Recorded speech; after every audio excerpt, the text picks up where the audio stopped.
Hello, everybody. Calvin Brun here. How's it going? This is really awkward. I blame Doc for making us do this. Uh, okay, so talk about my topic. I did salary cap in Major League Baseball. Um, Major League Baseball is the only professional sports that does not have a salary cap. Instead of their salary cap, they have what's called a luxury tax or the competitive balance tax. Okay, so luxury tax is basically just a penalty that MLB has instituted, yes, in an effort to suppress salaries. So there's like no specific limit, but there is a threshold. So each year the threshold changes. It goes up just based off of what past spending was amongst MLB teams. If the teams spend over that threshold, then they pay specific taxes. So specifically, any team that goes over a respective threshold in its respective year, they pay a 20% tax on the overage.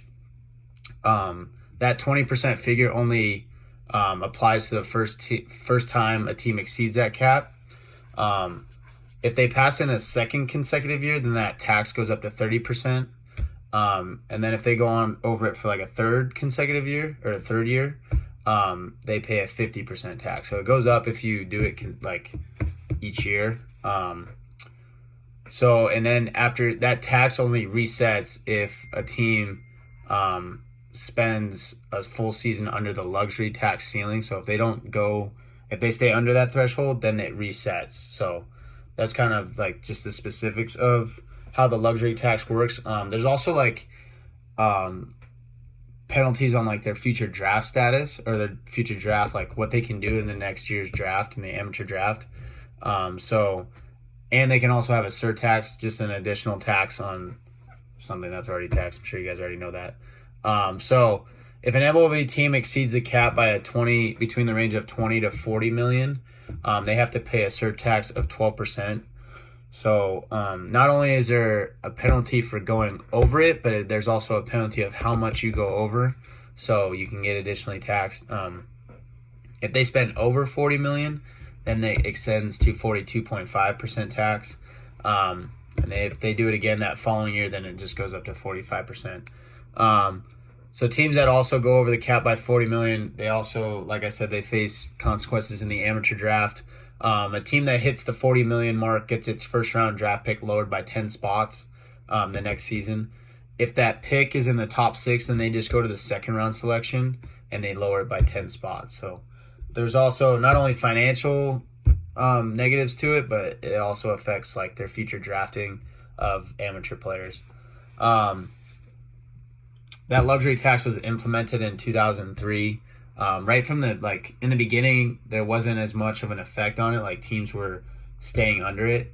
In the next 10 years, 12 years, teams started going over it and they were having to pay their taxes or the tax on that. So in 2005, there was a dramatic increase from around 12 million to 40 million in luxury tax paid by MLB teams. But in 2018, there was actually a decrease. It was their lowest year since 2003.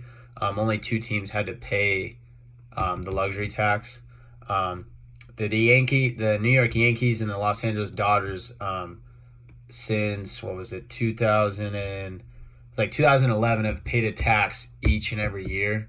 The Dodgers actually were fortunate enough to stay under the threshold this past season. So that was like their first year in 6 or 7 years. It was unreal.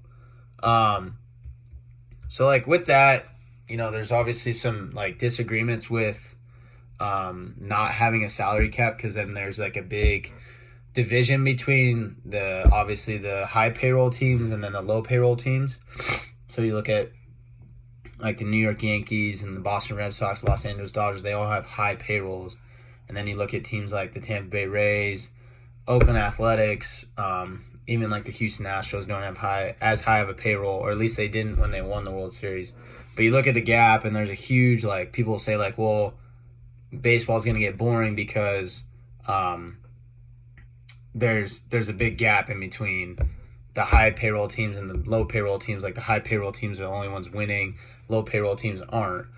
But at the same time, you think about it, it's like if you put a cap on it, then it kind of creates a dull market when you have players and free agents. So, like I told in my paper,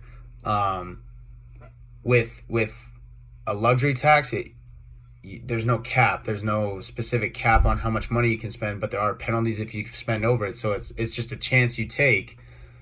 But if you spend more money and you acquire more players, then you're going to make more money. So it all makes sense. And those teams that have these high payrolls, they've worked for it, and they've developed players in order to trade them, in order to get other players back, and just, they've done different things in order to make their team better, not necessarily just having money. Obviously, the Yankees and the Dodgers, they have a lot of high-end players who take up a lot of their payroll, but they've also developed their minor league system. So I think in my final, like at the end of my paper, I just talked about, I do think there is a big division between, like, I'm an Arizona Diamondbacks fan, and that's tough because the Diamondbacks have been super uncompetitive for the last, 6-7 years. And then you have, the Yankees and the Dodgers and the Red Sox, who are always really good because they have high payrolls, they have really good players. But then it's as a competitor, it's like, why not have that competitiveness, not only on the field, but you also have a competitiveness to not only just to be better, be better with your team. So it's if you want to be better, you gotta put on a winning team. You gotta create in different ways. So you gotta be creative in your development of younger players.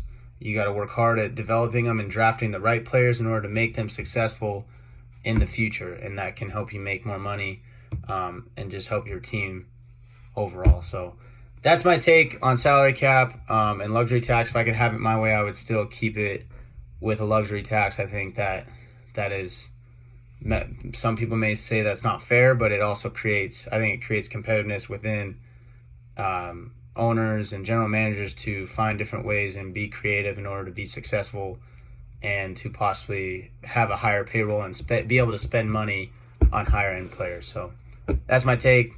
Tell me what you think. See ya.